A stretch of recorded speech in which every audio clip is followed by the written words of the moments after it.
Hello, hello. Don't you just love this pretty new face? Anyway, hello everybody. Welcome to the stream. Today, as I kind of mentioned in the stream info, we're going to be finishing up our the work that we did sometime last week, where I was working on a totally not Falcon bunch. In all seriousness, it is a little more original, but yeah. Something you might notice, of course, I finally have my new avatar. I got it a little bit like on sometime on Friday, and so I wanted to tweak some things before I actually made it public, which is this, and you can see I kind of have a little ponytail back here, which is kind of how I wear my actual hair most of the time. And yeah, it is that long. But yeah, there's a couple of things that I want to mess with it, that I want to mess with first. I've been working on this for most of the morning. So like, I'm trying to figure out, okay, so like my mouth right now is going right into my mustache, and it's like, every time that he talks, it's like, rah, ah, blah, blah, blah, blah. Very, very large in a movement. So I'm wondering, mouth size reduction? Maybe that's it. Oh yeah, that's exactly what I wanted actually. Sweet. Maybe a little less than that, but yeah, somewhere around there. Yeah, everything else is pretty much how I like it. Yeah.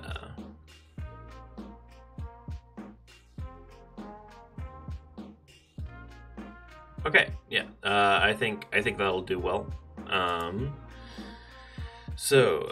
Yeah, let's just keep it with that then. Cool.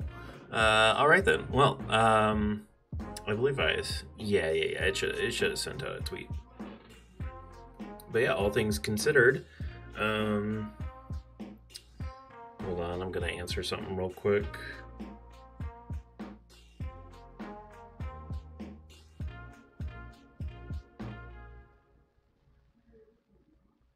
How's everybody doing today, you know?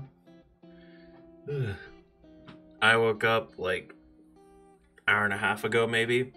Was not ready to wake up at that time, and been kind of still trying to actually get up and moving and stuff, and hopefully I can actually be yeah.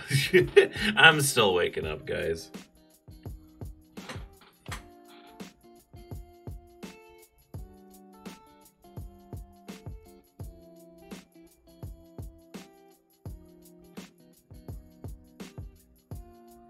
Okay.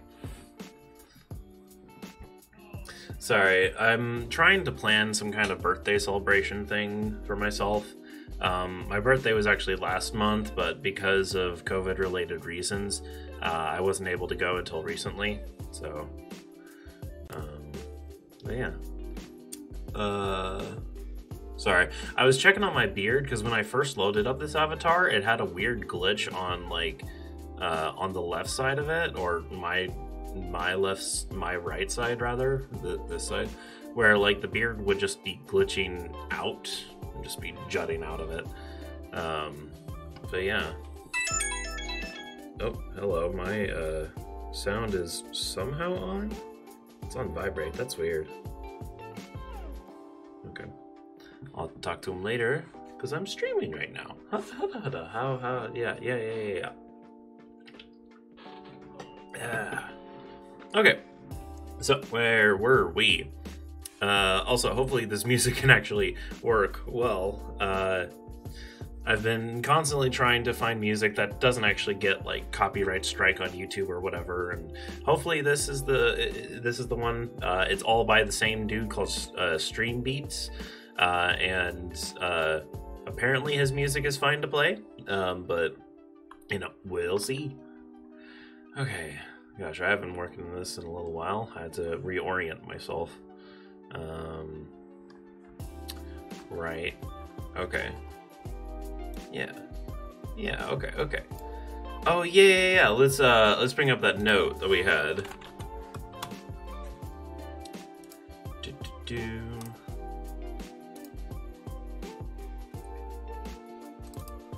Key poses. Let's go. Okay.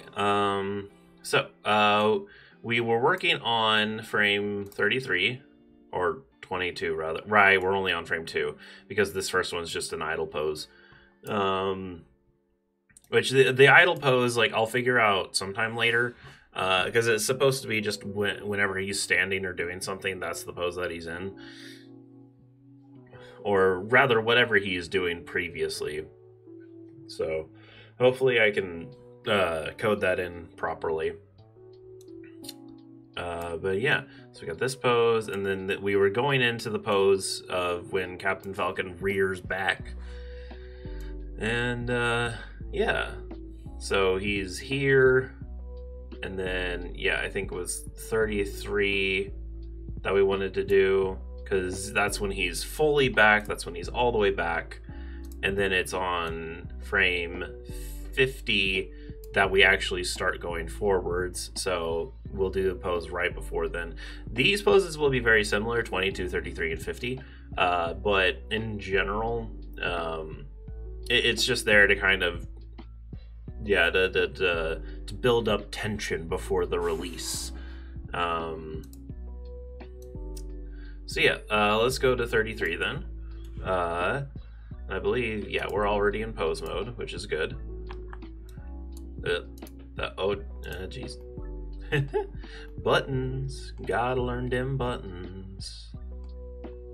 Also, be sure to let me know if any audio weirdness is happening, of course. Because, you know, you never know. Okay, so this is just a little more back. Ooh. Should I do that on 50? Yeah.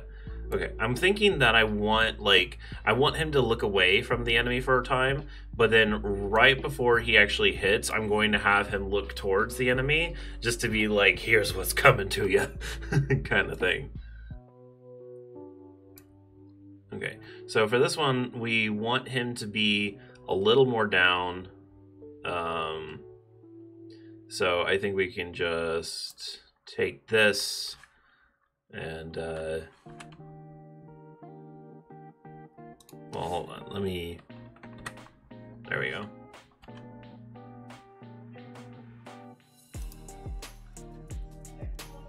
Okay.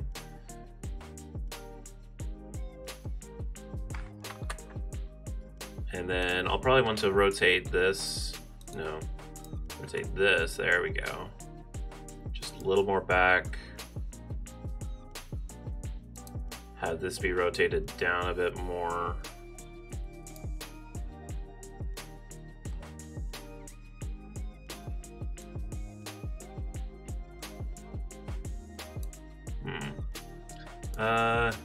I'm also having to take into account the back angle. Oop. Right, I forget this one's. Okay. Oh. Stay on frame 33, please.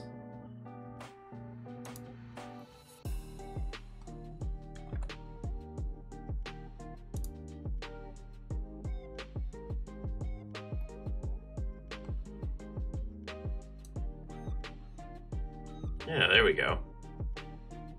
He's just leaning back a bit more. Let's also move this arm up and out a bit more.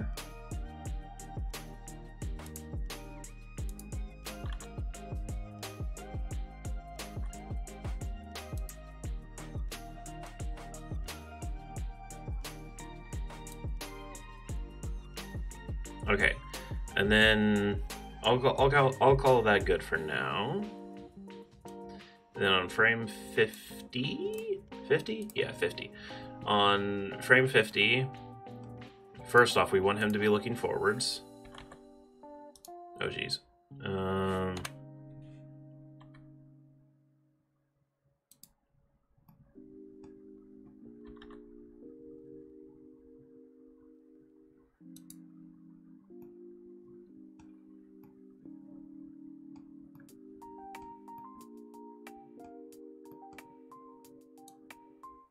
You know what, actually? So, okay, I'm just thinking about center of balance kind of stuff.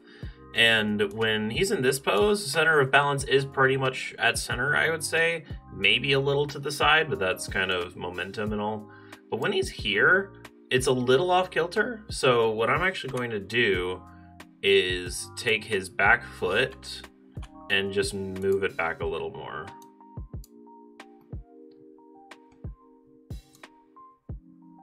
Yeah, there we go. That looks a lot more natural, actually. Okay, and then the way that I have it right now, with him just moving his head, is just like, all right, I'm gonna punch you, I'm gonna punch you. Oh, snap! Snaps his head, looks at you. Oh, jeez. Okay, okay, so for this one, I'm actually going to, I'm gonna mimic the Captain Falcon pose a little more. And by that, I mean I'm going to probably bring this in a bit. Let's see how that looks. I'm just gonna maybe bring in the hand. There we go. And then rotate the bicep out a bit. Move that out a bit.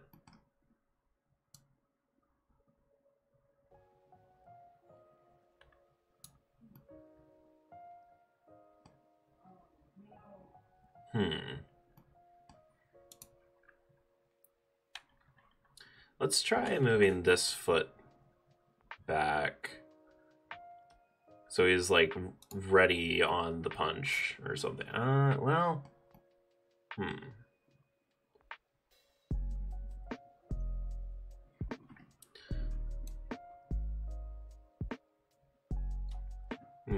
This is a bit tricky.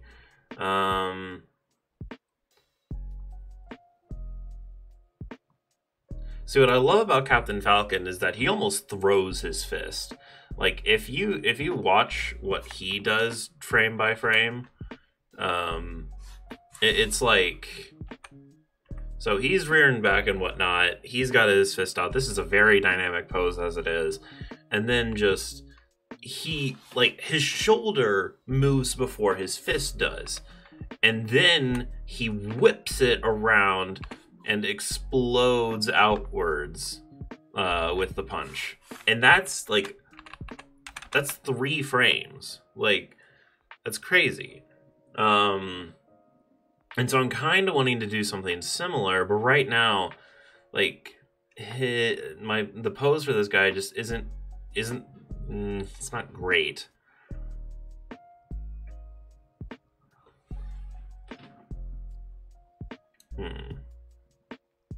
Maybe here's an idea. So what if I took this arm and put it more out now?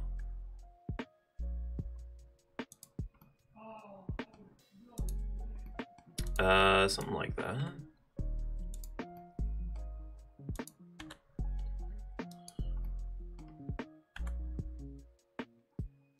Ooh, not all the way around. Jeez. Ooh, I have an idea. Well, I was about to properly mimic him. I was gonna have him do open-handed on that, which is cool, but it's not exactly what I want. Let's do a little bit though.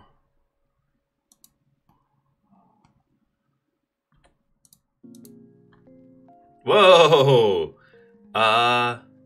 Huh. That's... Wow. That's almost kind of beautiful. in a weird way.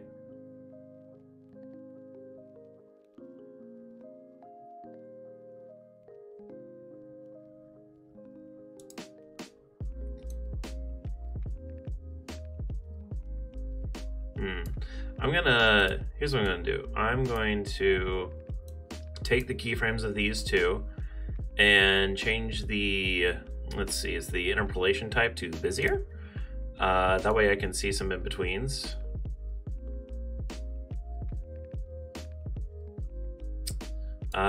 Is the head not included with that?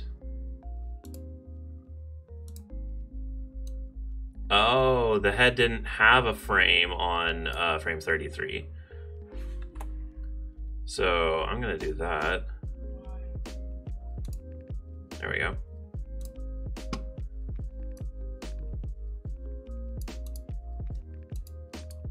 And change it again to Bezier. There we go. Okay, okay, that's not bad.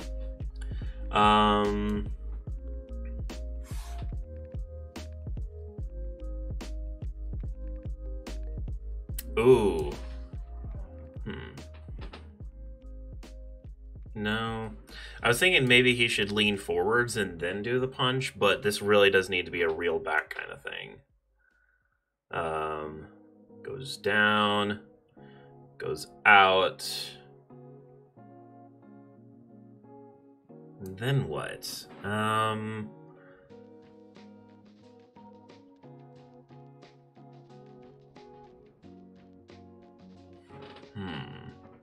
This is a little tricky. I'm wondering if I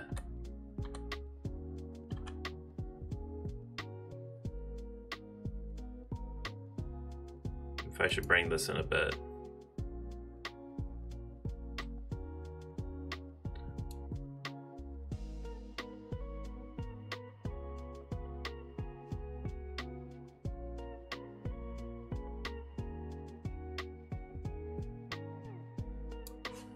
Right. Forgot to... Okay, you know what? On frame 33, we just need to add a keyframe for the whole character.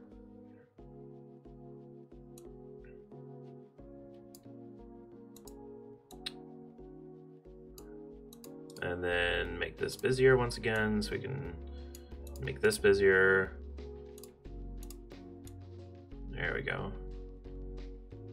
His hips need to be moving still. So I'm also going to make this one busier just to see.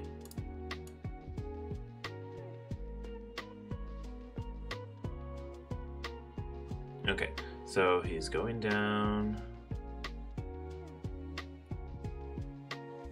Ooh, okay, okay. I do actually like this motion.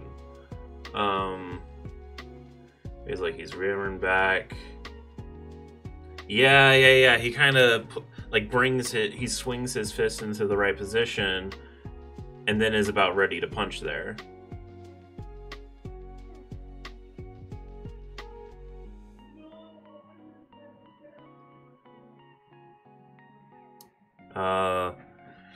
I think what I need to do on frame 50 here is continue to lean him more backwards.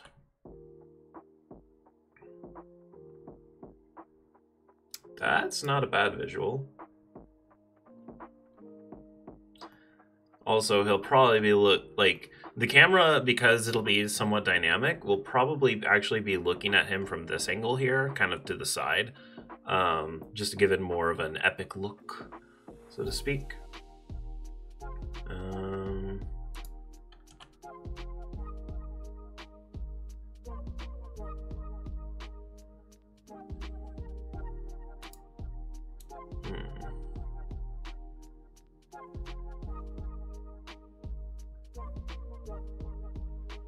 That's not bad. He gets down, rears back, and then he'll explode forwards. Okay. Yeah, I'll call that good for now.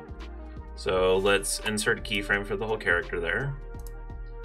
And then, yeah, 51, 52, 53. Okay, so frame 51. This is where the explosion first starts. So first off, we need to bring his chest somewhat back to normal, have him still be looking up. We're actually going to rotate his chest forwards, like that. But we're still gonna have this be facing forwards? Ooh.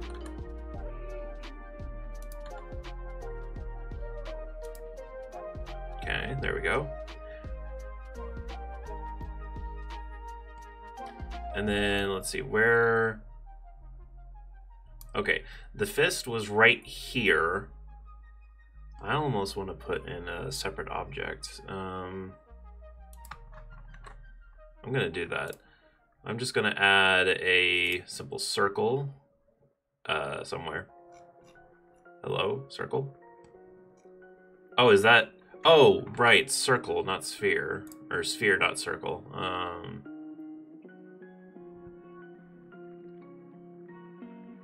Let's just add a simple cube. Scale that way the heck down.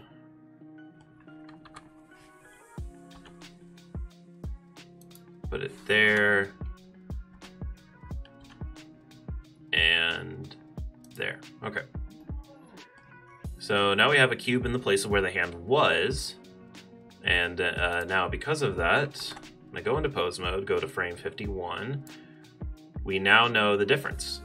So what I want to do, because if you also look at Captain Falcon, his fist barely moves in this first frame. It's not until the second frame that he whips it forwards. So we're going to try to keep that fist there by somehow focusing on the right bone. There we go. Come on. Okay. We're going to extend this. Okay. Gonna extend this out. This is gonna be a bit tricky.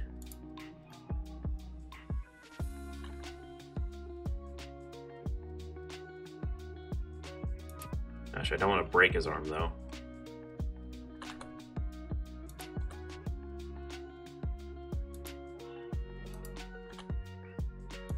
Almost got it.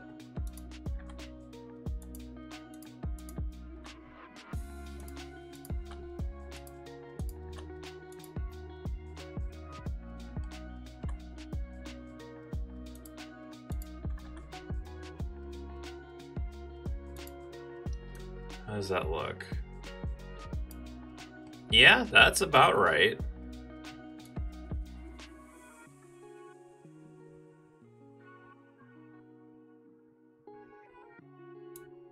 Okay, we're also going to do something similar with the left hand.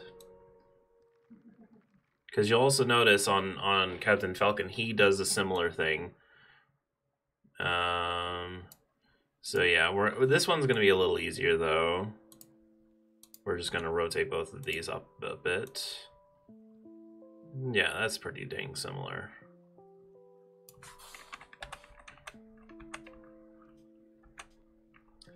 Now,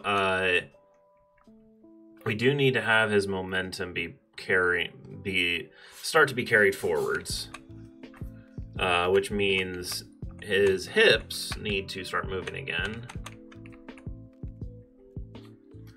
So we're going to basically just click and drag this. And we're gonna have to readjust these again, but that's fine.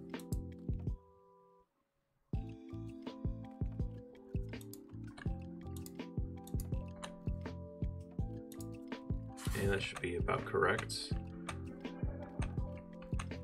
Let's reel this in a little more. Yeah, that's pretty close.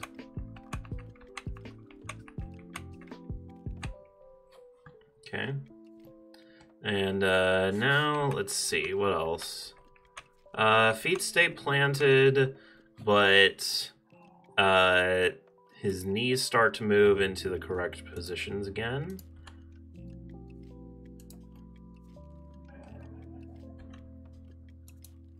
So we're gonna do something like that. Yeah, because at the end we want the front knee to be completely bent and then the back knee to be more or less straight.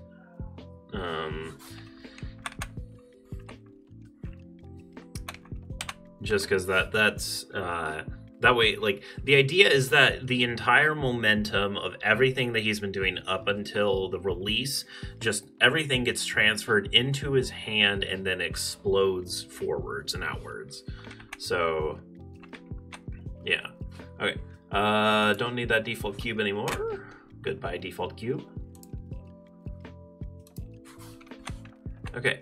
Yeah, I'd say that's pretty good for the first bit. Let's move on to the next frame.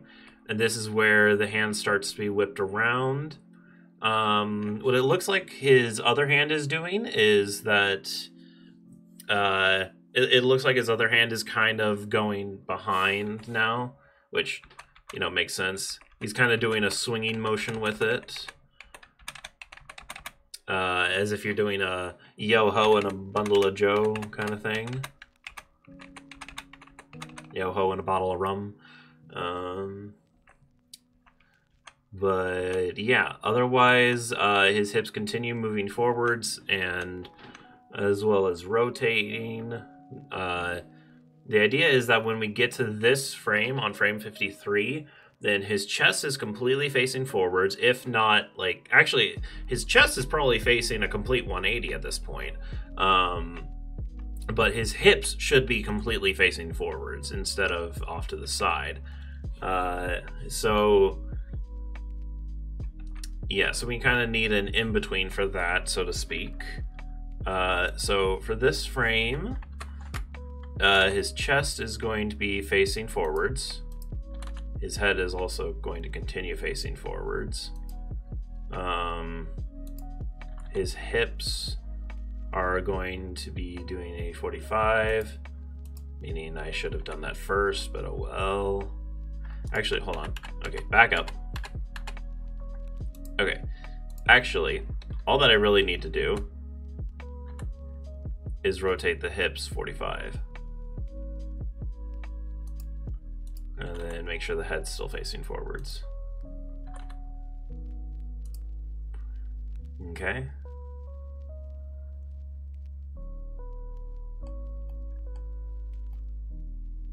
Gosh, it looks like he's gonna fall over. Let's bring that. Well, the foot's mostly staying in place, but I'm gonna bring it in a little bit, like that. There we go.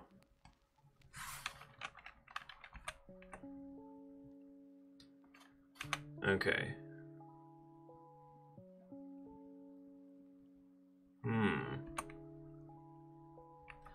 Oh, you know what? In frame 50, his fist should actually be a little more out, I think.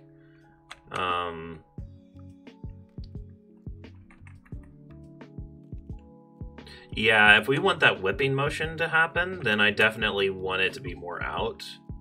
So I know that I made this like him bending inwards at first, but I do think that it needs to be more out like that.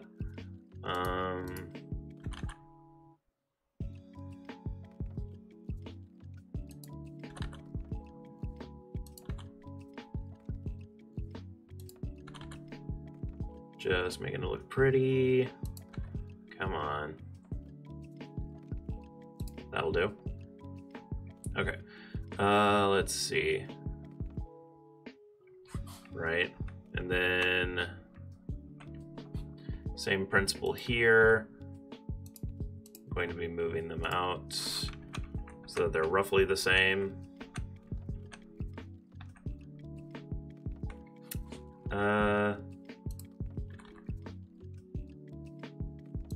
Gotta be very careful about that. Oh, look at that. That's perfect. Look over here. His fist, like, doesn't even move. It just slightly rotates. That's... Oh, but it's from that camera angle. Yeah, it's fine. He's moving forwards anyway. It's fine. Oh, that's already looking pretty good. Okay.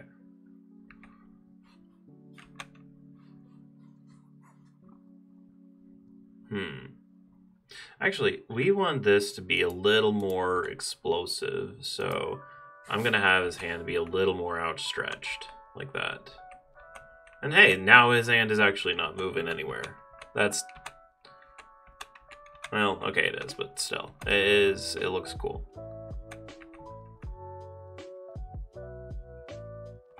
Okay.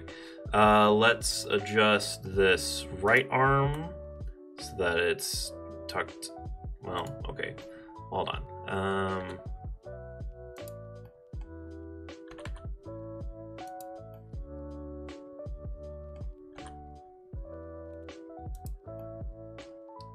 Then move that up. How's that look? Yeah, that's kind of looking like he's swinging. Let's bring the bicep a little more in.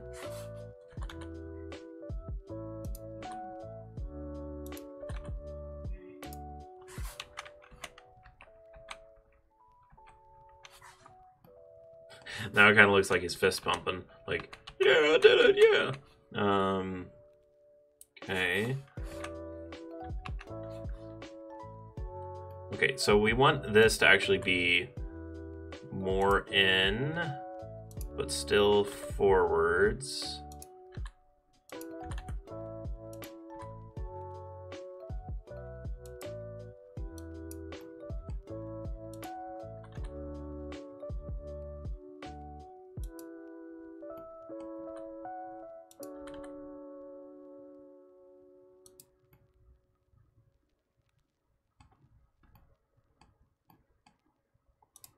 Ah, okay. This needs to be up.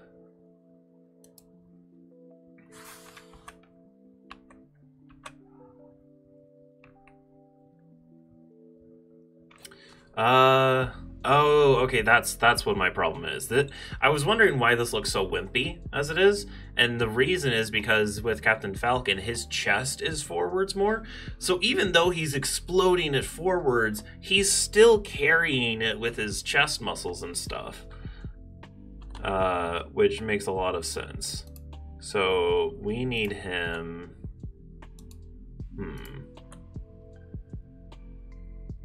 Yeah, let's move that just a bit forwards, that a bit down, and everything else a bit more up.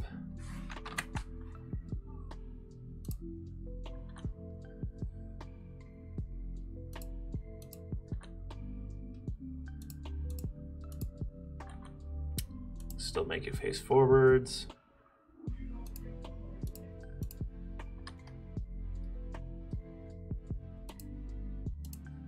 Let's actually bring this down a bit.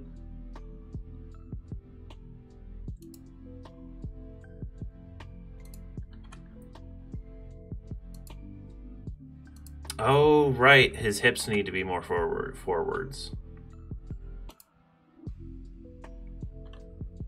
Let's actually rotate it a bit.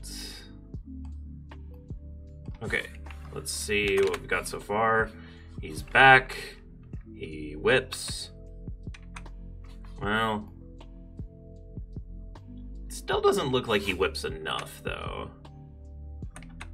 Which means his hand needs to be more back in this frame.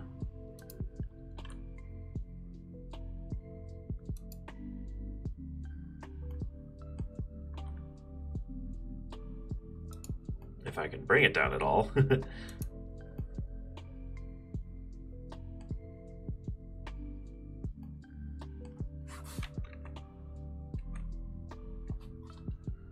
And then this should just be completely outstretched at this point.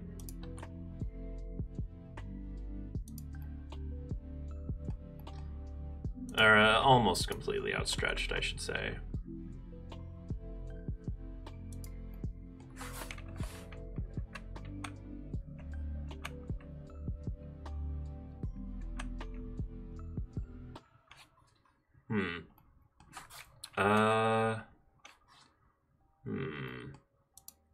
Let's actually bring this shoulder forwards a bit. That way, like, we need to, like, almost break his arm. That's the thing.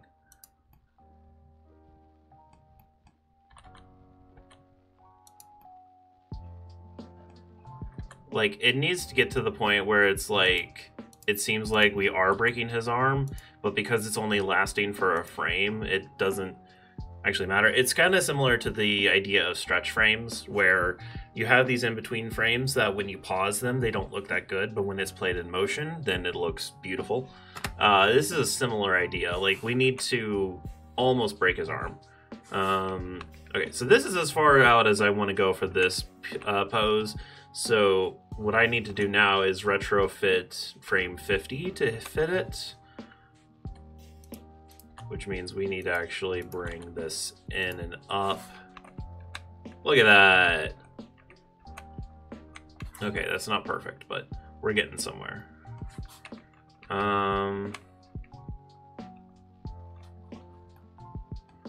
Okay, so this actually needs to be a little more up, this a little more out, this a little more tilted, this a bit more up.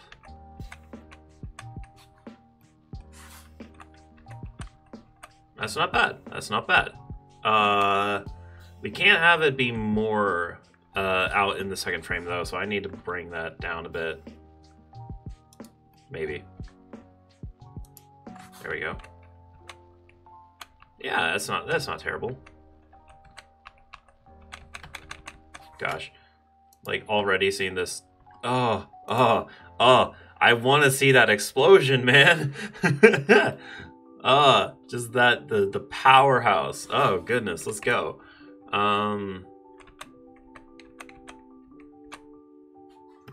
Yeah, okay, so then from there, we go into the straight punch. This is where all the magic happens. So we're going to first bring his hips almost as far forwards as they can go. Almost.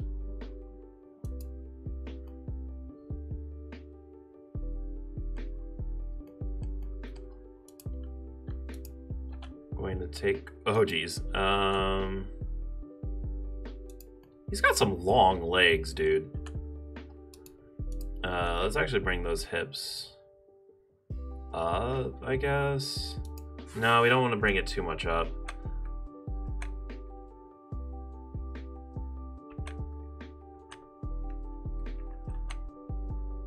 You know, I don't think I moved them far enough on this first one.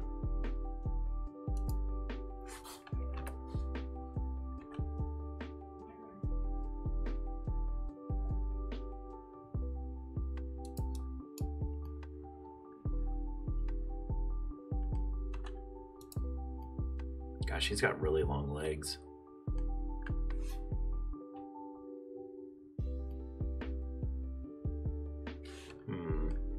I always have to take into consideration what the back of it looks like. And right now, oh, okay, yeah. It looks like we're breaking his foot. That's kind of what I feared. So I'm going to bring it back just a tad.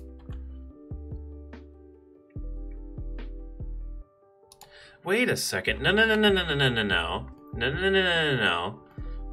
What we need to do is rotate the foot.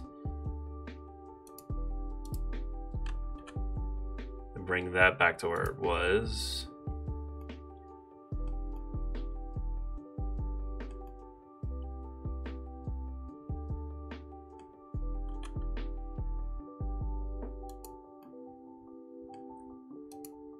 We need to actually have this foot be, like, in the air somewhat.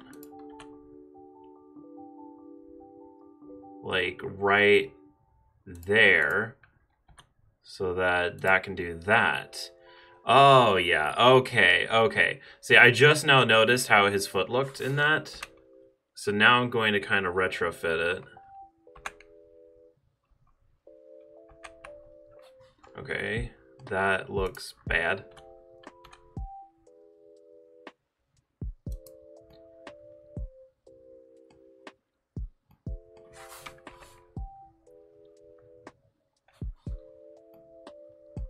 Okay, let's do something similar with this foot.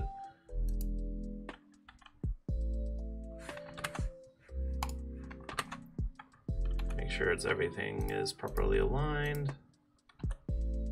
Move it up. down.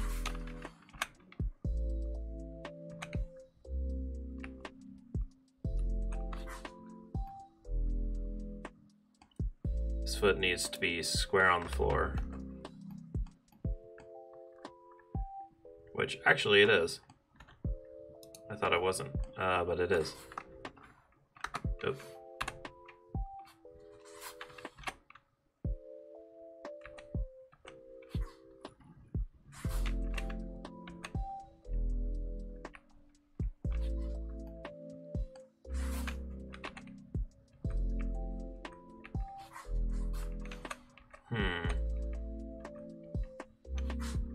The feet actually need to be moved forward just a tad, because they're kind of getting off center.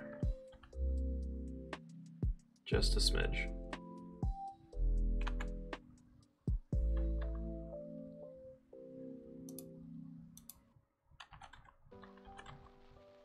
Uh-oh, I did something.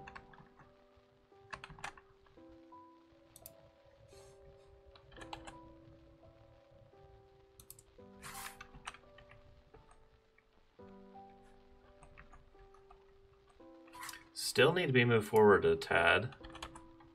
Just a little bit.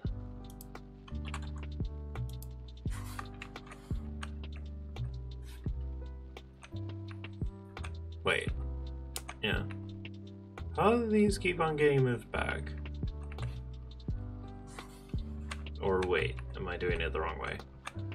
I'm not sure actually.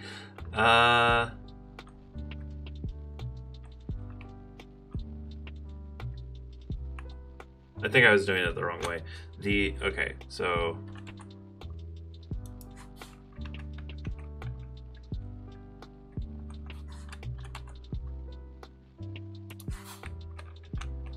there we go.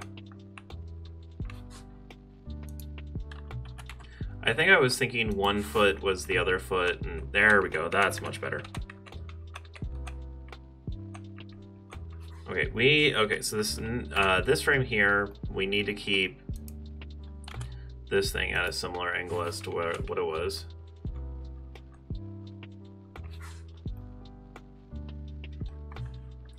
Let's actually move the camera angle to what I think it should be, which would be right here. Okay, sure. Maybe move back a bit, bud.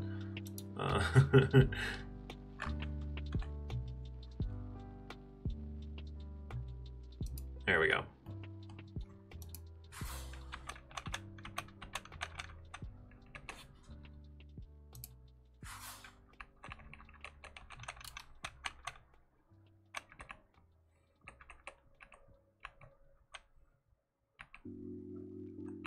Okay, let's do the fun part and adjust his arms accordingly. Let's see, what should I do first? Okay, first off, let's rotate this shoulder just a little bit forwards. And then we'll take this arm, just make sure it's all the way forwards. Do that.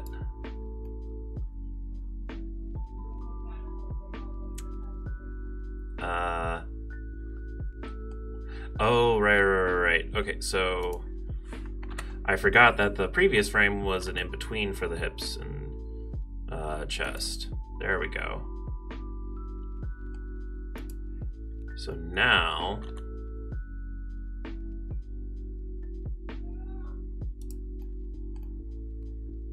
we'll point that forwards and then make sure he's still looking forwards. Yeah. And then rear back his arm. Okay, first we do that, then we do this.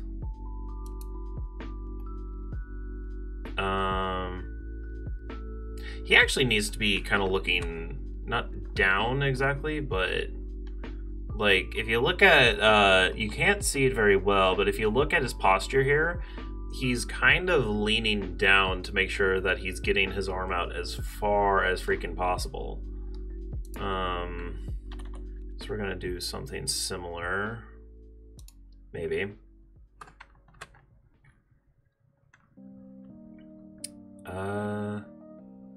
Let's see.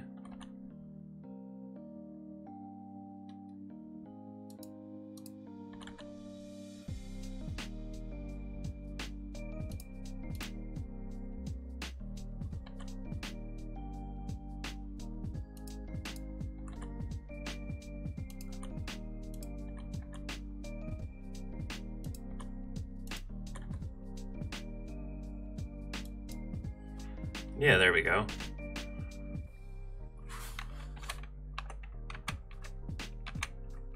That's not too bad.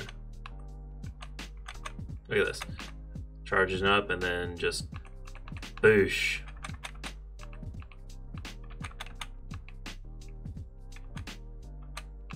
You know what? The momentum doesn't seem quite right on this frame. Let me just move it a little more up. Like that.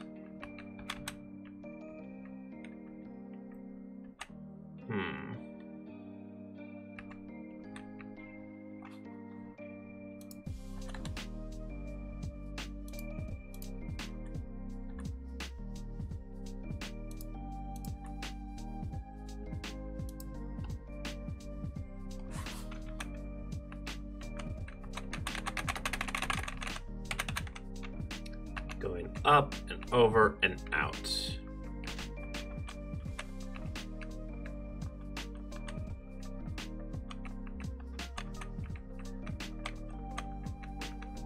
You know, it doesn't seem like his hips move far enough in this last part.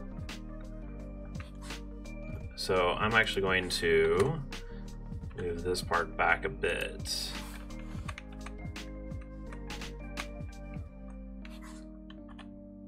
Up a bit.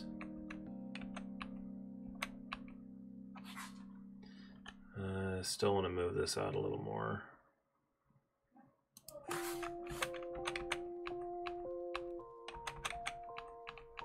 That seems fine. Okay, let's see that in action. Ah! Ah! Oh, yeah! Oh, that looks great! Oh, man! Oh, this is exciting!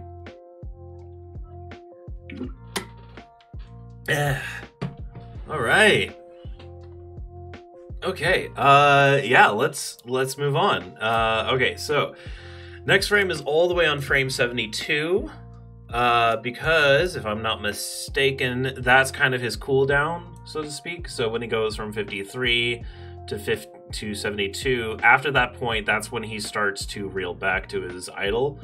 So this one kind of just needs to be like a little less explosive than 53, or rather, it actually kind of looks like he's just settling into this new position for a bit. Like if you watch what his limbs do, here, I'll make this easier to see. If you watch where everything goes, you'll notice that his upper body and his arm relatively stay in the same position. But they all move downwards. And because of that, it looks like they kind of have anchors on his 2 feet and then one on his hand up here. And maybe also on this hand here, but everything kind of just moves downwards. So we're kind of going to do the same. Where on this frame, we're just going to do this. And let's make him just lean forwards a bit more.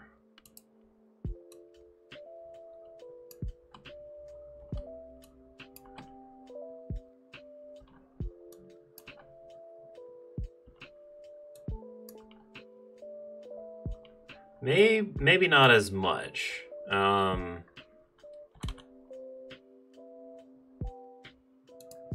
We don't want it to be too exaggerated.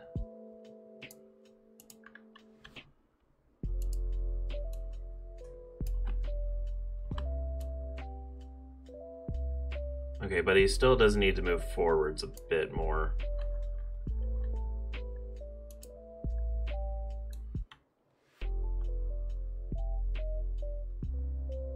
Okay.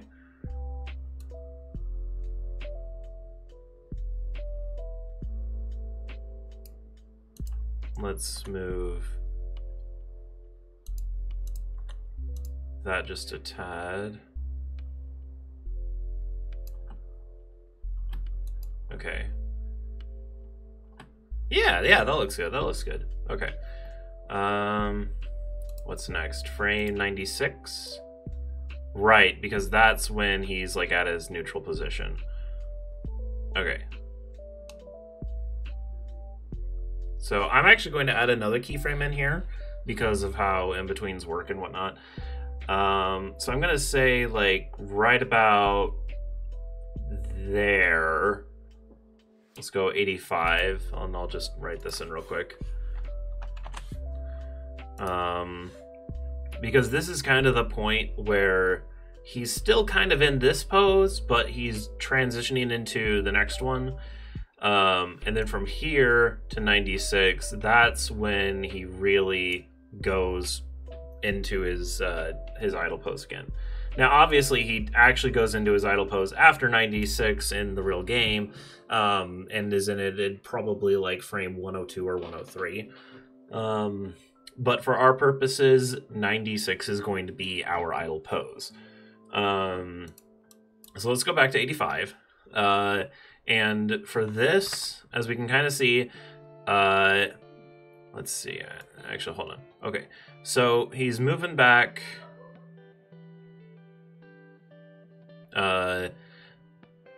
And he's rotating his left arm back in, and his right arm actually up until about frame 84, I'd say, but we're gonna go 85. His arm stays straight. The only thing that changes is that his hips kind of reset to neutral.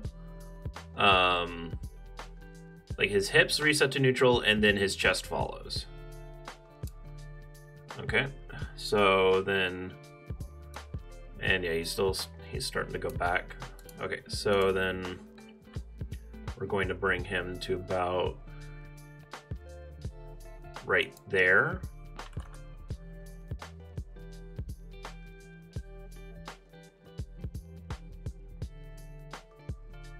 And I'll bring him at a 45, actually.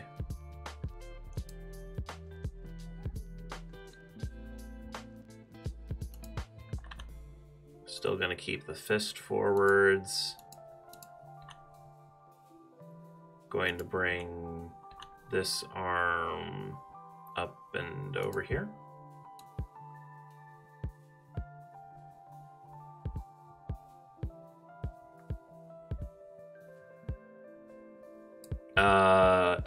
Oh, crud muffins. Okay, hold on.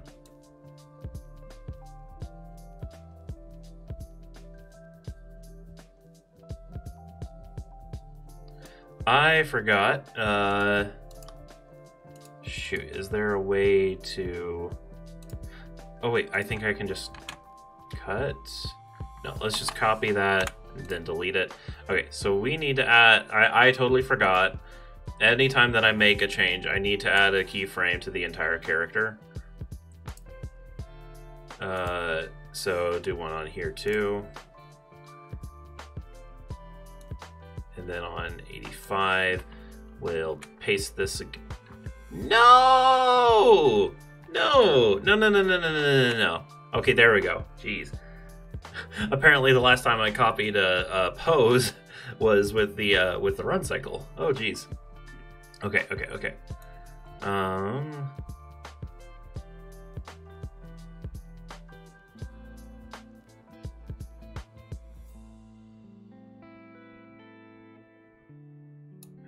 Actually, for frame 53, let's actually bring... Yeah. Yeah, like that. Do it again here. Yeah, that looks more like it. Okay. Okay, I'd say that's good for this frame. So let's add a keyframe there. And then to 95, 96. Okay. Let's just make it 100. I said 96, but in the animation it is actually in 100, so... Plus we have 0 to 100 on this, so it's like, yeah, sure. Okay, so this is going to be the most dynamic change, I would say. Oh, shoot. No. What did I do?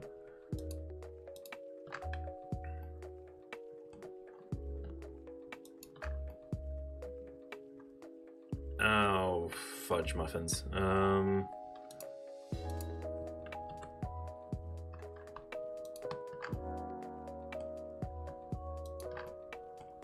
Gosh, I'm doing the 3D cursor thing. That's not what I need. Oh well. Hopefully that doesn't mess anything up, because I can't seem to undo it.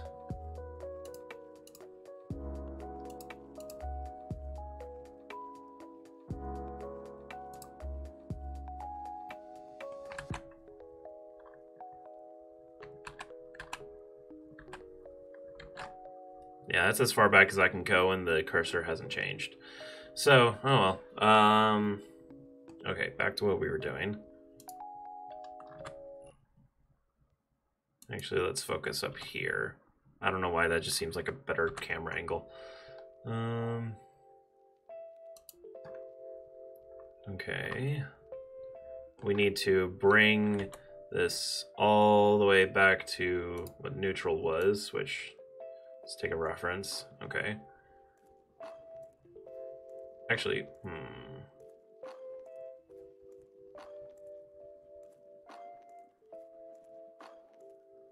Right, okay. Let's actually... I have an idea. Let's just copy and paste real quick. Copy. Paste. Paste. Copy. Paste. There we go.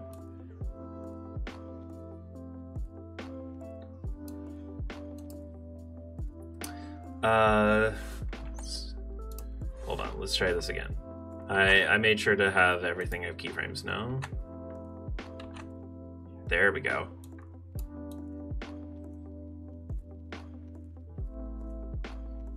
Yeah, that worked fine. Okay, let's see this in action. Make sure everything is on Bezier.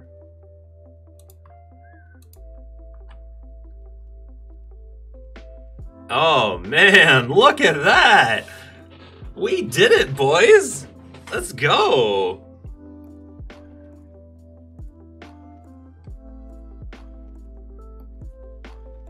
Oh man, look at that! It's so beautiful! Also, like, sorry, I'm so happy about this because, like, other than the walk cycle and stuff, this is like the first real animation in Blender that I've done, and to have it turn out like this good is just blowing my mind. Like, I know that I heavily referenced Captain Falcon, obviously. I mean, you watch it 1-to-1 and it is the same frame data, like, yeah, but like, it's because I'm taking like the principles of the animation techniques used with Captain Falcon and then applying it to him. Also, okay, I love what the head does, where it's like right before he strikes, he looks at the opponent. You know what I should do, actually? When he goes and powers up and stuff, he should actually be looking at his fist, or at least in proximity to it, as if he's like, he knows what he's doing. He knows what's about to happen. He knows that this boy is about to get destroyed.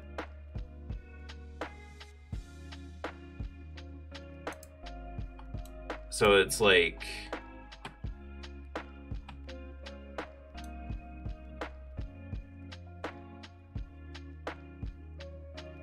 Okay, maybe not that far.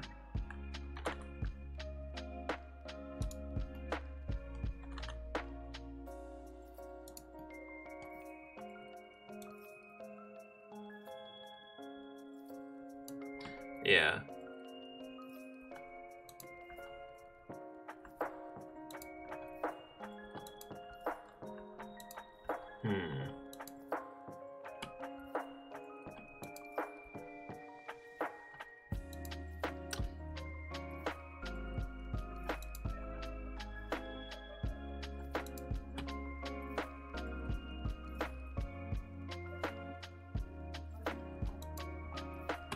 Okay, one thing I don't like,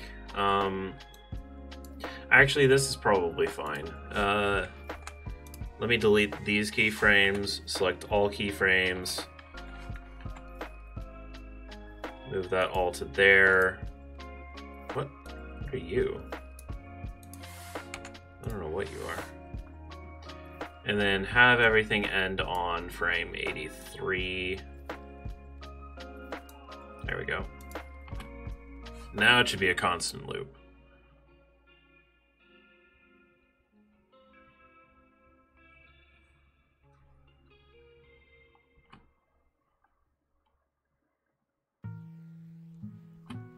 Nice. Okay, I almost want to get like Falcon Punch audio and put it on there, but I know you guys probably wouldn't be able to hear it unless I change some audio settings around. But yeah, let's go.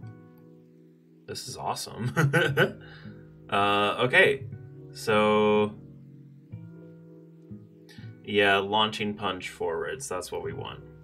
Okay. Yeah, I consider that to be done. So what I'm actually going to do now, first I'm going to save, because, you know, you always got to save. I'm going to go back to the run cycle, and I'm going to change something up. Okay, we don't need you anymore. So I was thinking about this over the weekend, and because of how fast-paced this game is going to be, this speed of a run cycle is not what I want. Also, what is happening with his foot?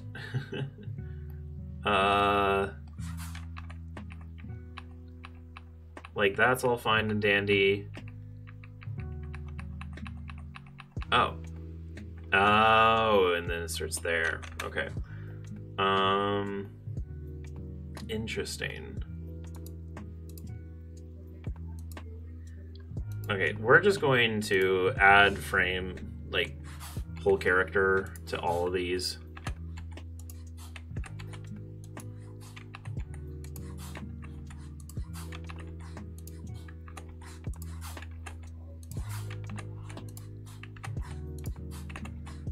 I'm probably adding keyframes onto unnecessary things, but it's alright. It's in the name of science, dang it. Oh.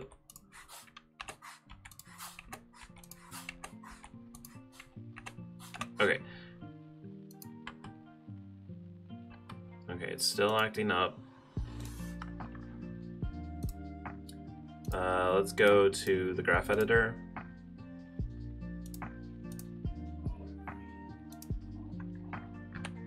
Select all.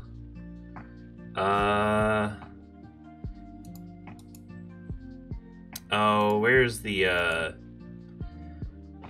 was just looking this up the other day. I don't want to have to look it up again. I might need to.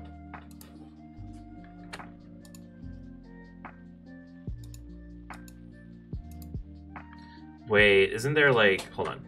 Yeah, that's the one, okay. Clear cyclic, make cyclic. Why does it still do that? Hold on. Did you see that? I see it.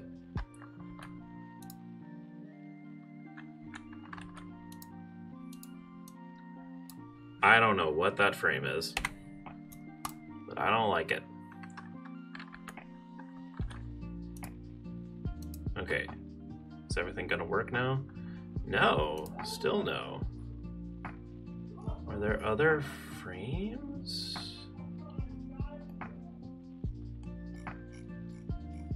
If there are, I'm not seeing. Wait, is that a? That's a thing.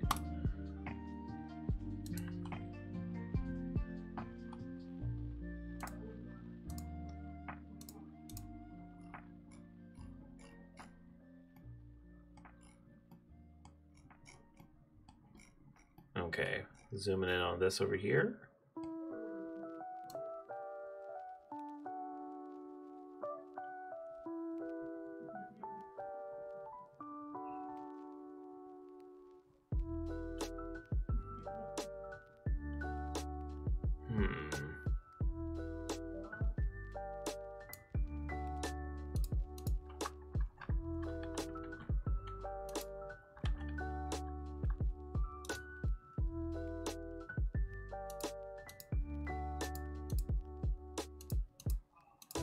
Yeah, what I need is the rotation. And it looks like the Y rotation is what we're working with.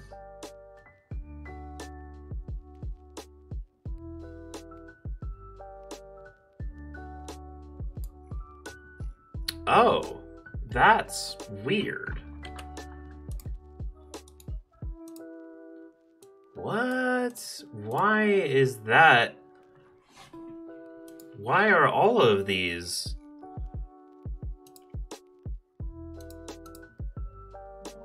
You guys are seeing this too, right? They're not becoming cyclic. Wait, so like... That's really weird and not supposed to happen.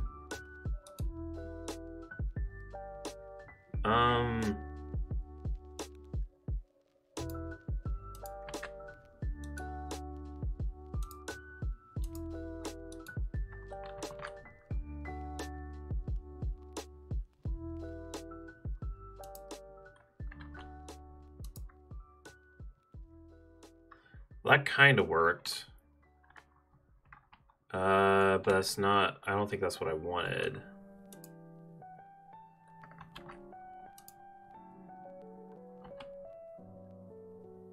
Well, that works. Huh. Interesting. So it seems like there's different kind of modes in which this can happen. Weird. Anyway, okay, back to what I was doing before I got into this whole mess. And let's save. Let's go back to the dope sheet. So because of the game that this is going to be, I need to make this a bit faster. And I just realized that by adding all those unnecessary keyframes that this is going to be a much more tedious process.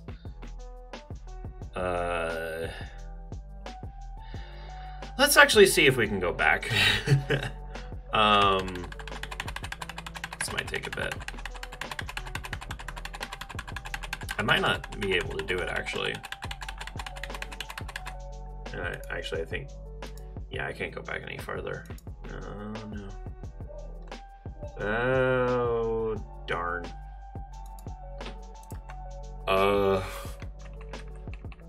That's awkward.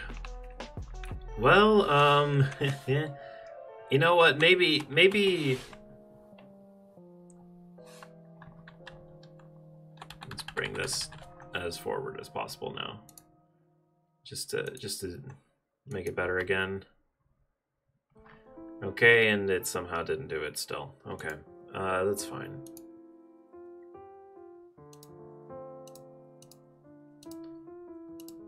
Just go back into here. I believe it's the Y road. No, not the Y. Was it the X? It was the X.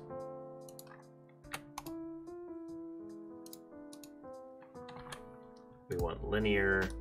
Or actually, do we want constant? No, we want linear. And then cyclic. Okay. Yeah, that's better. Okay. Now let's go back. Okay, so we're actually going to call this, we're going to rename it. We're going to call it jog cycle. Just have this be a slower run. because I want the game to be a lot more fast-paced, I need the actual like run and dash to be a lot faster. Yeah. So, but well, trying to think of how to do this exactly. What I need, I mean, I would like to look up a reference, of course, but I'm trying to think like what reference we could use. Let's see. I'm just gonna go into Google real quick. I'm gonna look up anime run, but it's gonna come up with, yeah. I should have expected that. There is only one anime run, and that is Naruto. Unfortunately. Okay, so let's try something else. Let's try action video game run cycle. Sure.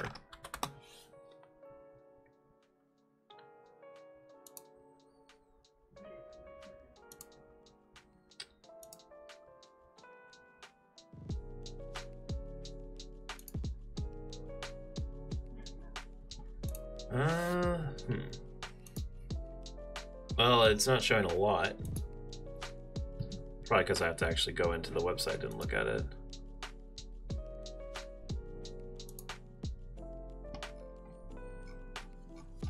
Oh, what?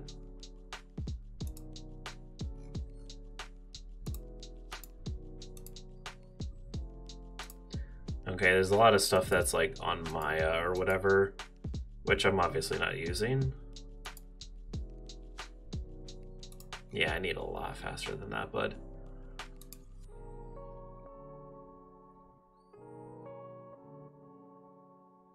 Ooh. Show you what I'm looking at here. So these, like, this jump right here, kind of, and then these running things kind of look nice. I do like referencing sketches, I'll admit. Wait, what's the difference between these two? There's some shading differences. Oh. Oh, they just switched the legs. Oh, that's interesting. Huh. I bet they did, yeah, they did the same here. Oh, you know what? These are probably for like comics and such. That makes sense. Here, let's look up a sprint run cycle. That's not bad, but that's like intense. I could do something like that and then have him be like facing more upwards. Gosh, no, that's terrible. No. Way too upright. Basic. I really don't want the thing where they have like their hands straight or whatever and they're running like a I don't even know what that is, like a robot kind of thing. What's this look like? Oh, that's not great at all. Oh, that's something.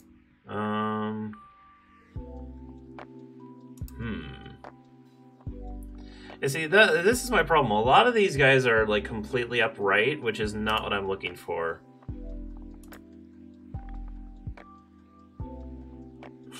That's way too goofy. It's funny, but it's way too goofy.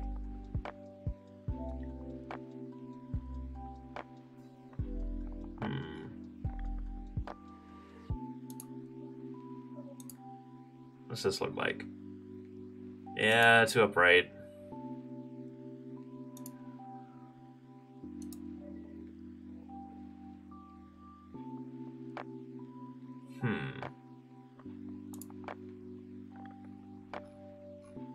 No. Oh man, he a coming. This boy a coming.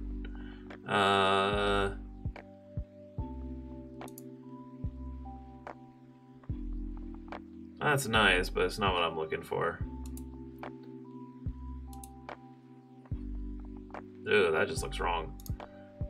Okay. I'm going to continue looking for something that I can use with this. I could try to eyeball it personally, but that can be a little more difficult. Just because, like, I have a rough image in my mind of what I'm wanting it to look like, but if I don't see it in, like, on paper or whatever, then it's a lot more difficult to try to figure out.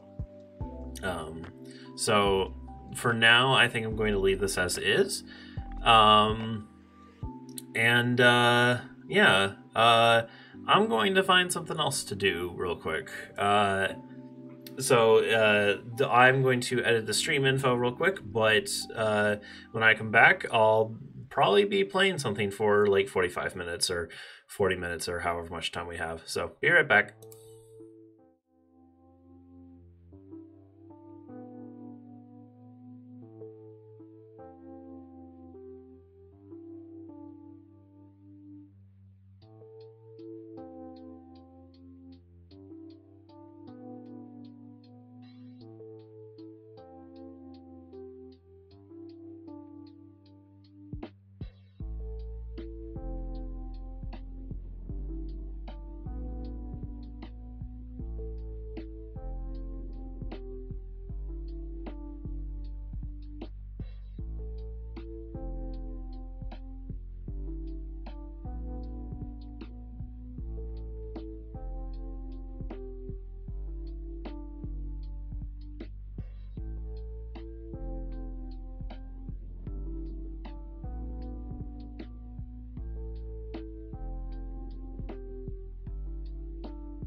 Hello, and welcome to Monster Train. Yeah, so this is what I'll be doing for the next 40 minutes or so. I'll probably just go through a single run. For those of you who don't know, what is Monster Train? Well, it is very similar to the popular game called... It's a game that has a name. What in the world? how do I not remember what this is called? Shoot.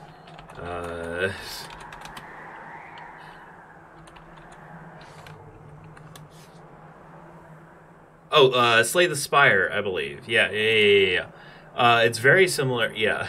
Goodness, that took too long. This game is very similar to a game called Slay the Spire. And in that game, you were a person who traveled through a bunch of dungeons and tried to get as far as you could go before having to start over again. In Monster Train, however, you are on a train and you deploy different kinds of monsters and such to battle other monsters. And you can give them different effects and whatnot. And you are trying to prevent the enemy from getting a certain distance into your train or certain levels.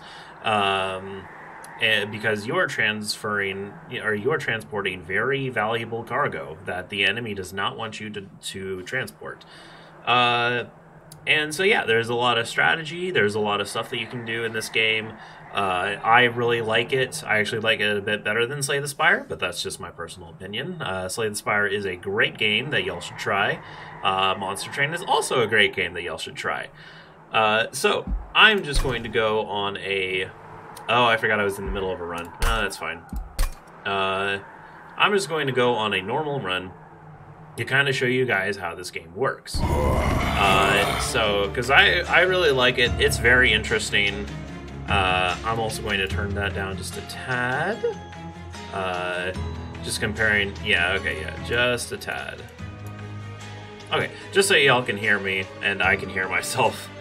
Okay, so I've already played this game a bit, as you can see, somewhat, between the 6-4, the experience points modifier, or whatever. But I'm going to go the basic route of playing the first class in the game that you can have, which is Hellhorned, and then having your allied clan being a Vulcan. And what this basically means is that whatever your primary clan is, you're going to have a monster called your champion. He costs nothing to come out and fight, and he's pretty dang powerful, and he always starts in your first hand, which is very nice. However, your allied clan is kind of like your secondary characters, so you will get more from Hellhorn in this instance from your primary clan, but you will also get cards from your allied clan. And then we go down to here, your Covenant rank. So I'm actually going to bring Covenant disabled. So your Covenant rank allows you to start the game off with more cards, but it makes everything harder. And so slowly over time, you get more and more Covenants. You can see here that there are actually 25 in total. So it gets harder and harder and more complicated as time goes on, but you start off with the basics, and that's what we're going to do. So let's go ahead and depart. Alright, boss battles. So this kind of tells you like who you're facing off against in which battles, and I believe there are 8 battles in total that you have to fight. So unlike Slay the Spire, which has basically infinite fights and all that, there are a limited amount of fights that you have in this game. And I kind of like that, actually, because in Slay the Spire, you would constantly just get stronger and stronger, and your deck would become more and more refined until you just ran out of steam and you had to die. There might be an end to it. There might. I have not seen it. And that's probably because I'm not that great at that game. But still, I don't know. I like what this game does because it's very easy to beat the game for the first time. It might take you a couple tries, but it is easy to beat it.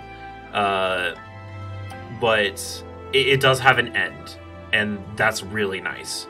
It's nice that you can make it harder, but it's nice that it has an end. Anyway, so I'm not going to go into detail about what these guys do. I'm going to check this out. Step 3, okay. So, the first decision, or the first things that you have, you are this train here, and you're moving down this track. And down here we have the battle. But first, we're going to get a couple things. We're going to get an artifact first, which is basically an effect that plays throughout the entire game. So, we can either have units get an extra upgrade slot, which is whenever we go to upgrade them, they can only have 2 upgrades at a time, but we can make that have 3. Or, Forever Flame, units cost -2. Now, that sounds really nice. So we're going to get that. And first things first, we get to upgrade our champion. So, we have 2 decisions that or 2 choices that we have here. I'm not exactly sure what the base stats are for this guy, but this is basically choosing what he is at first. So, we can either have his attack be 25, and then he gains 10 attack every time he kills a creature, but he only has 6 health. Or, we can have him, anytime he kills a creature, he'll gain 10 armor, which is basically just health on top of health. Like extra health, rather. And then anytime he gets damaged, he'll gain 2 rage, which basically increases his attack by 2 for every hit. And then have only 15 attack and 15 health. Because I have the Awoken allies, which are kind of like, they're very healthy beasts and whatnot, and they specialize in healing, I'm actually going to take the one that has less health in it and have somebody be out in front of him. And you'll know what I mean when I go into battle. So, let's go into battle. Real quick, I'm going to change the speed to normal. This allows you to make enemies harder in order for you to get a bonus. I'm not going to do that for this run. Okay, so here we are. We have our levels in our train and the pyre at the top. You'll actually notice that the pyre has a health and an attack. That is because we cannot put any monsters up here, but if any monsters do get up here, they will attack the pyre and then they will get attacked by the pyre all at once. Other than that, we have 1, 2, 3 levels to put monsters on. You'll also notice that monsters have these 2 dots up here, or sometimes 3, sometimes 1. This is basically how much space they take up on the train, and we can only have a certain amount based on what's up here, your floor capacity. And every floor right now, when you start off, has 5 capacity. So, what I'm going to do to start off is that I'm going to take our Hornbreaker Prince, I'm going to put him out, and he costs nothing. This is our mana down here. This is how much this is how much we, like, you know, how much resource we have. And then I'm going to take my Train Steward, which, because of Forever Flame, costs 2 less, so he's also free, because he's normally 2, I think. And I'm going to place him in front. Okay, now this is not very good. You can kind of, the game calculates a lot of battles for you, so if you see this X right here on these guys, that means that if I were to end my turn right now, then both of these guys would die. Why is that? Well, if we take a look, and enemies attack first, by the way. If we take a look, you know, each of these guys, even though they only have 1 health, they have 5 attack. And because they attack first, that's 20 damage that's going to be done to my side. So we need to take care of some of that damage by doing some damage ourselves, such as with this torch. So I'm just going to do that. And now you'll see, actually, our champion is now at -5 instead of an X. That means he'll lose 5 health, but he will be alive, which is good. That's what we want. I'm going to use my last 2 to use these restores. It says restore 2 health and apply regen 1. Regen restores 1 health per stack at the end of the turn. So, although I will not be restoring any health right now, by doing this, at the end of the turn, he will gain 2 more health. Thus, he will only lose 3 in total. So, letting that play out, they'll take a hit, and then they'll take a hit. Now you'll notice, any enemies that are left alive move on to the next floor. And of course that is not good. Ooh, here's a little guy. I can just get free money from him by killing him like that, which is nice. Yeah. So, unfortunately, there's not too much... Okay. Oh, this is tricky. I'm going to let these guys be because they can't do much damage to my Pyre anyway if I let them go all the way up. What I'm going to do is very similar to last round, where I'm going to put this Train Steward out in front, but because I have 2 torches instead of 3, I am able to kill 2 of these guys. And then let's also... Oh, I forgot I only have 3. That's my bad. Well, luckily, he'll still heal with 1.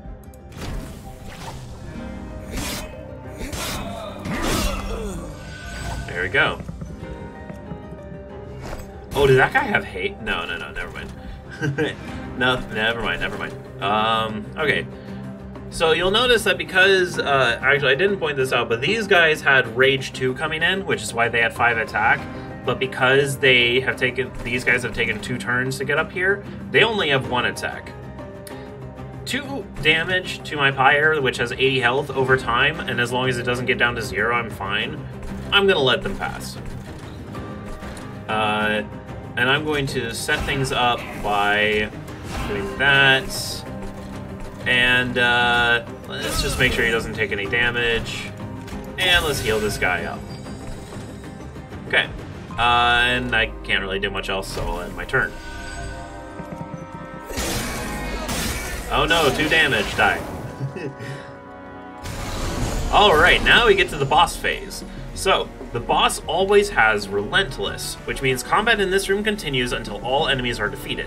This is, well, okay, this is the final battle, more or less, and this happens every battle.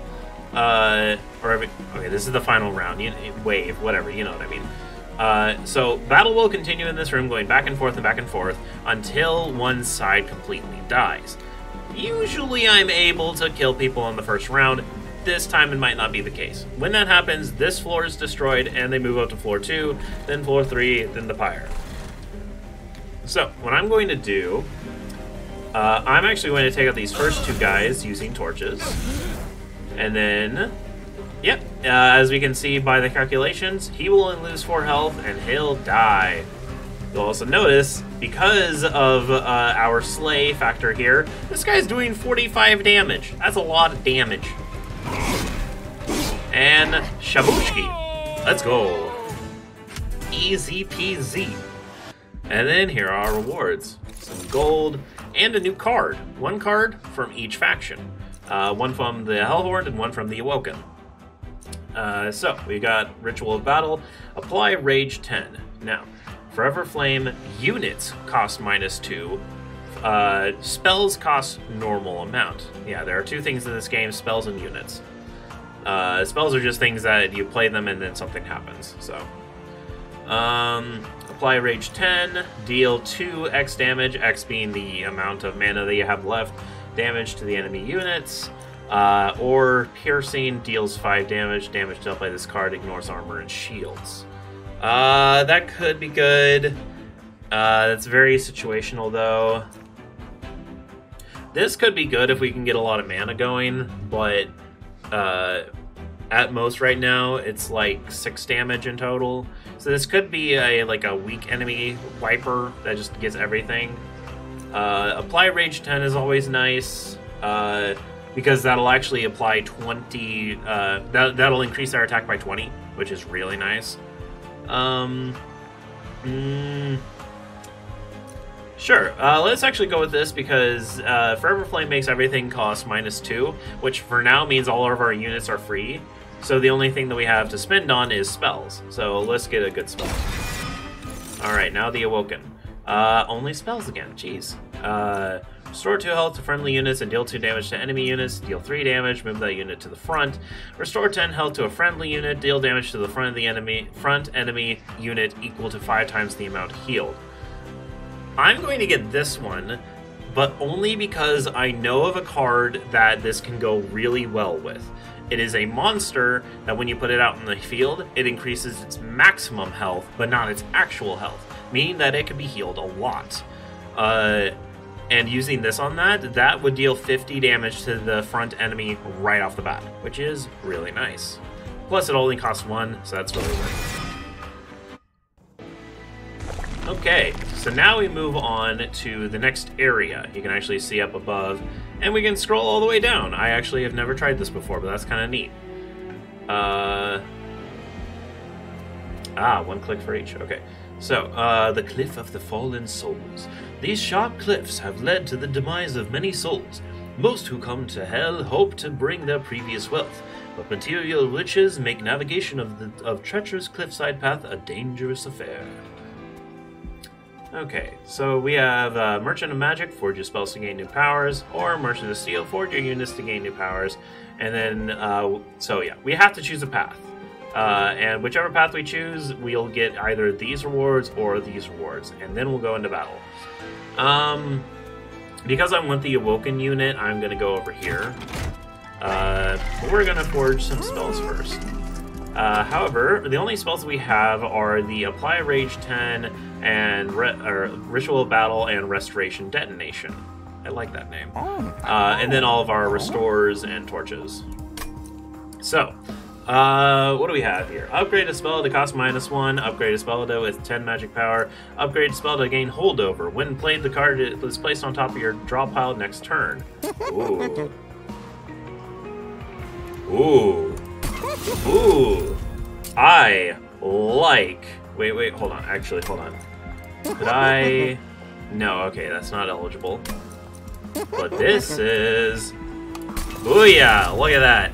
So, what I just did there is okay, so the thing that applies Rage 10, I made it so that it costs 1 less, and that it stays in, like, if I play it, it goes to the top of my deck to be played next turn. Combine this with the fact that we have Forever Flame, which makes all of our units cost -2, that'll free up a lot of space for us to keep on playing that. What that means is that theoretically, if we get that card early and on enough, we can be adding 20 attack onto a single unit every single turn. Now, obviously, we have to still protect them with health, but that is very powerful. We do have enough for that. Let's see. Oh, yes, that's also very powerful. Restore 20 health and do 5 times the amount healed. That can be a max of 100 damage, so let's do that. And we're good here. Now the Awoken unit. Hey, there's my boy. Ooh. Ooh, wait, hold on a second. This guy's new. Gain 40 max health, rejuvenate, gain spikes 2. Oh. Oh, I like that. So rejuvenate triggers when he's healed, even at full health. And Cultivate 2 over here, this is the guy I normally use. And Cultivate just increases the attack and health of the friendly unit with the lowest health by the Cultivate value, which in this case would be 2. But we can also have it so that he gains Spike 2. That's very interesting. Huh. I kind of like that, actually. That could be very impenetrable if we play our cards right. Yeah, I'm gonna pick him. Okay, let's go into battle. So, we are fighting against the Pyre Absorbers. These pyre-sensitive attackers are heavy hitters and get stronger when spells are cast. Use your spells wisely. Okay. For the glory of Seraph, which apparently is like an angel or something. I honestly don't know. Ah, we got a healer. Okay. So, let's see. Didn't get it in our hand the first turn, but we do have this guy and this guy. Oh yeah. Yeah, not much is going to happen with that. Let's take out this guy while we're at it. And put our dudes up here. Yeah, and I love that they cost nothing. This is the first time that I've had that artifact, and that's so cool. Okay, good. Haha. Okay, so first off, let's take care of this to gain some gold. Now, let's use this and just absolutely obliterate this dude. Boosh! 100 damage. Goodbye and good night. And also because of that, he now has spikes too. So we're just gonna pop. And oh, we don't have enough. Oh, well, still 4 spikes is pretty nice. Now anytime... Yeah, so... And because he had regen, he healed again. So now anytime that anybody attacks him, they're automatically going to take 6 damage. And that's before he does 5 damage. And he does 35. We got something good going here, boys. Let's just keep it on going.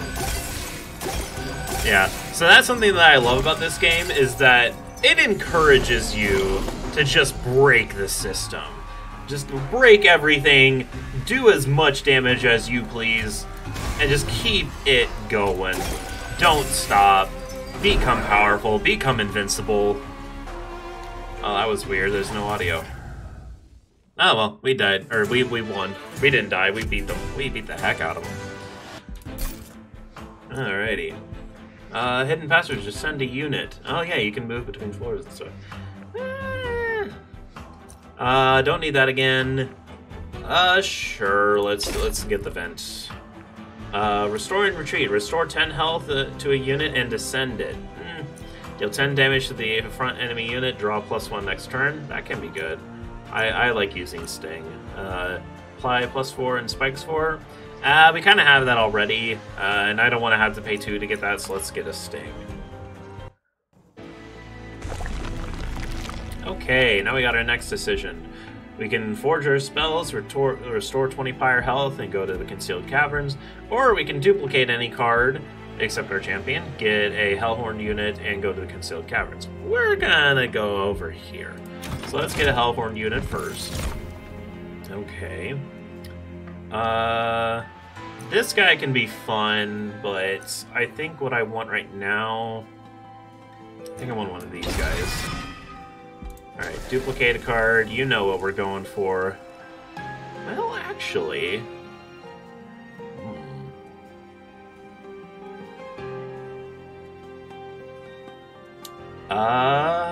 I was going to say we could do this one and just have a double, but it's not going to be useful if 2 keep on coming to our hand. So...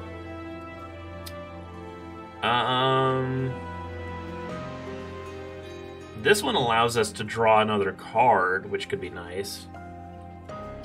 And the other broken thing about duplicating any card is that we can also duplicate monsters and stuff. I don't think I need another one of those guys yet. So I'm going to duplicate a Sting. Okay. Sealed Caverns. This is like a random event kind of thing. A penance yard comes into view. A truly terrible sight. Dead Hellborn from across the 9 rings of hell are stung up as atonement just for existing. At the base of these awful contraptions are some familiar blights, but peeking through you can see something of value underneath the rubble. Which pile do you inspect further? The one with the ember, the massive stones, or broken shards? Okay, so here's what this is gonna happen. Here's what's gonna happen. If I pick this one, I can gain Ember Stasis, which is playing a Blight card deals 120 damage to the front enemy unit, and then I'll get 3 Blight cards, but they cost 3. So, yeah, so basically what this is giving me is 3 cards that deal 120 damage to the front enemy unit, which is nice. Oh, I did not realize that has Purge. Once played, this card is removed from your deck for the rest of the run. So these are one-time use. Okay, well, what else do we have? Gain... Okay, so we can get Penitent Remains. When summoned, friendly units get +2 for every Blight card in your deck, and we get 3 of those, 3 Blights. So basically, this is saying that every enemy, or every friendly unit, or every unit that we put out gets +6 attack. But we have 3 cards that we just can't use. Or we can get Broken Shards. When you play a Blight card, restore 5 pyre health, and if we don't play those cards, then we take 1 pyre damage. I don't like any of these. I mean, I guess the one that we could use the most is the one with the Ember. Yeah, I do not like having extra cards in my hand, so Yeah, we're gonna do this one. Because that just gives us, like, some boss-killing material at that point. You inspect what looks to be ember, but are disappointed to find that it's been hardened into something else. Luckily, some of it has regained power over time, though in very different ways. Alright. Now that that's over, let's go to our first boss fight? Yeah, our first boss fight. Let's go. Okay. Double barrel, constructive explosives explode twice. Got it. Ah, I love the music for this. I'm actually going to turn it up a tad. I love this game's music. Especially the boss fights. Okay, and right off the bat, we have a purge. Oh, what can we do? What can we do? Okay, I can't use that right now, otherwise I just use it to kill him. Also, we might want to wait for a bit. You know what? Yeah, I'm gonna... Okay, so here's what I'm gonna do. I'm gonna take out that guy, gonna take out that guy. I'm going to restore 1 on him, just to get that going. And then I'm gonna use Vent to just kill everybody in the floor. Now, what this guy does... Okay, so what this boss does is that he spawns these constructive explosives. And at the beginning of their turn, they will explode. And in this case, they will explode twice, dealing 10 damage to the front unit. Basically then doing 20 damage in total. So, I do not want to be there when that happens, or I want to destroy it by just hitting it with something. But yeah. He's very aggressive. There's another one. Okay, yeah, let's just do that, and then bada bing, bada boom. Too easy. It's too easy. Okay, let's put this guy up here. Do that, and do that, just because it's free. There we go. Okay. Oh, this is gonna be tricky.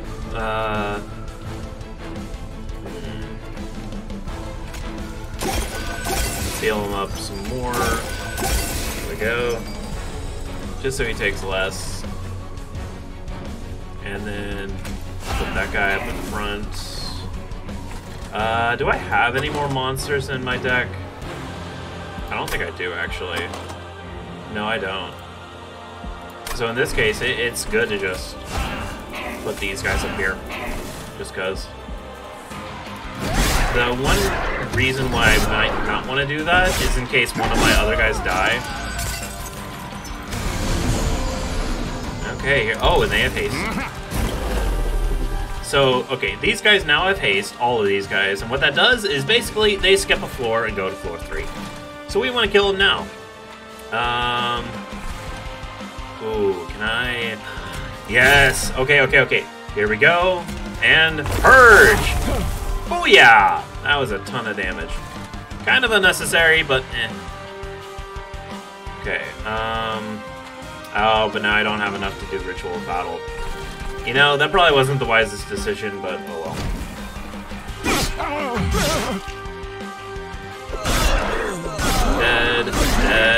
Dead. Oh, man. Okay, I do need to heal up this guy, though. We don't have a lot of... We don't have very much of any healing stuff. Ugh.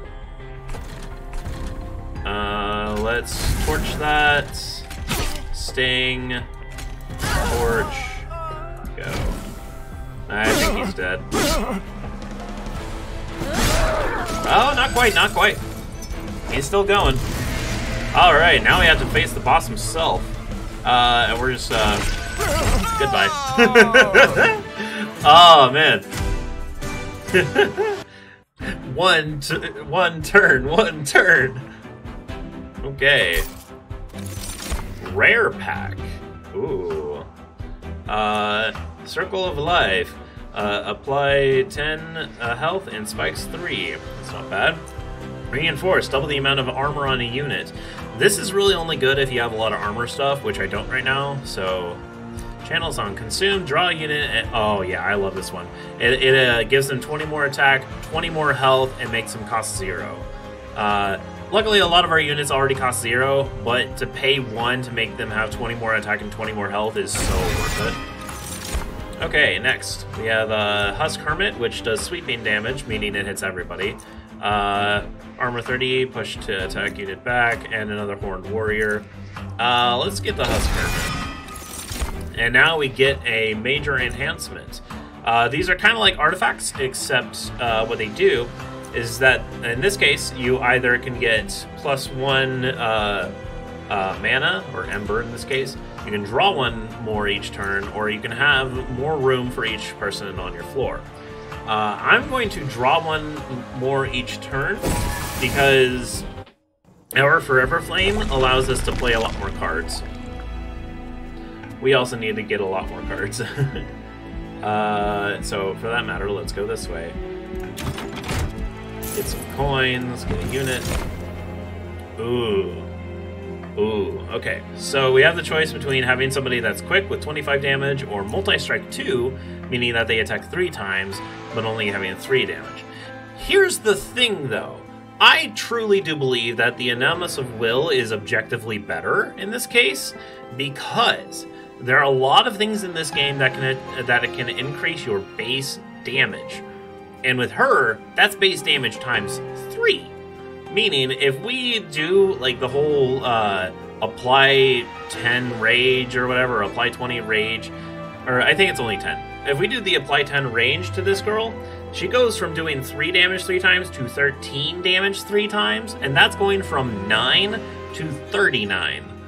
And that's after playing 1 of those. If I play 2 of those, that goes up by another 30 every time. She's busted. And now she costs 0. Also, if I can get her using that Channel Song card, using this card right here, if I can somehow get her, she'll automatically get 20 more damage, meaning she'll do 23 damage 3 times and become a freaking beast. Not to mention, we can also upgrade her. I love this card. We can make her quick, we can make her have just 10 more attack right out, or we can have her have 10 more health and spikes 3. We're gonna give her more attack. Oh yeah, 13 times 3. This game lets you be busted. Let's go. We could have her have quick. I'm actually gonna do that because that could be a lot of fun. Okay, don't have enough for anything else. So let's go upgrade our champion. Okay. Still, okay. So one upgrade that he can get is to have multi-strike, which is really useful. However, let's see. He can have a lot more damage and get 20, or he can have more health, gain armor 10, gain range 2.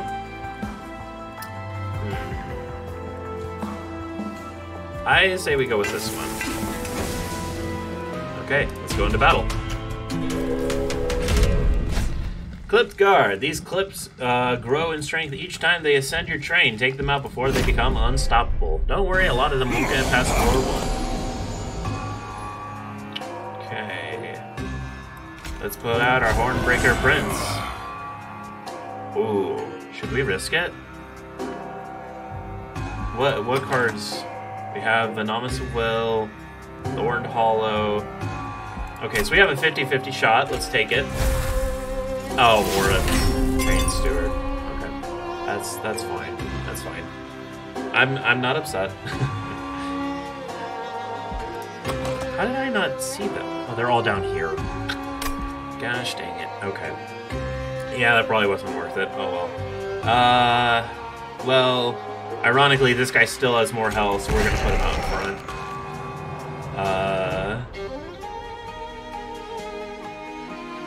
And there's not much...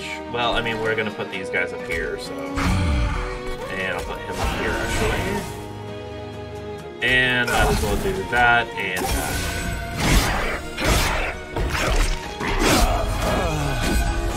Here we go. He moves up.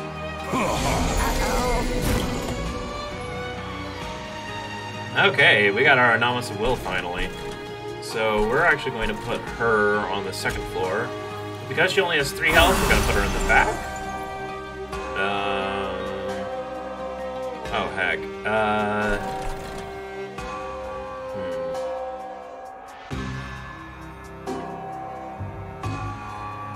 Okay, that's fine. Let's give this guy more rage.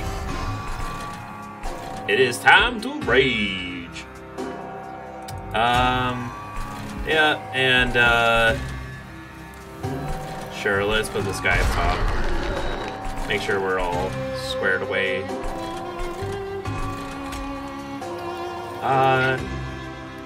Just gonna do that. Well, actually, okay, never mind, I can't.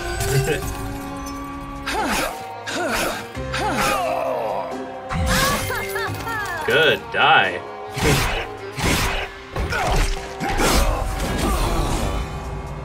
Okay, looks like these guys are able to get through more.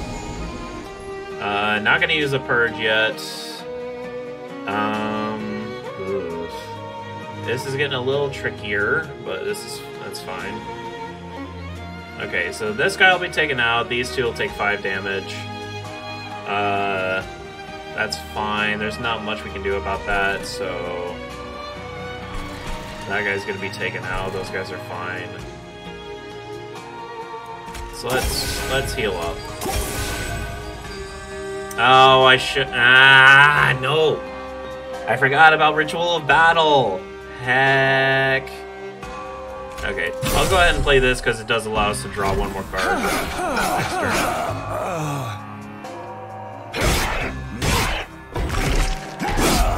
There we go. They move on up. What's funny is that they start with 2 attack, but they gain 3, but it like doesn't do much. Ooh. We can do 6 damage to everybody. Again, not much. And we can use our points a lot. Well, actually we can't use them much better. I'll heal him. And yeah, I'll do damage. Again, not very useful, but you can make it more powerful, but that can be difficult. Okay. And he's gone.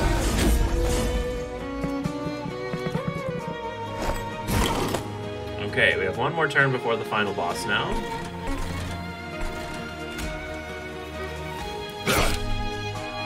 Still not enough. See, 13 times 3. We need him. Okay. Okay, I can do this. Watch out. Do that. Do that. Now they're both dead. There we go. Put him out in front just to be sure. And heal him once more. Now he's got 10 spikes. Let's go. Yep. Dead. And dead. Let's go. Okay. Is there any way to take care of that guy? Not really. Okay. That's fine. That's fine. We're fine. Everything's fine. Kinda wish we had a Ritual of Battle, but no. 2 damage to each.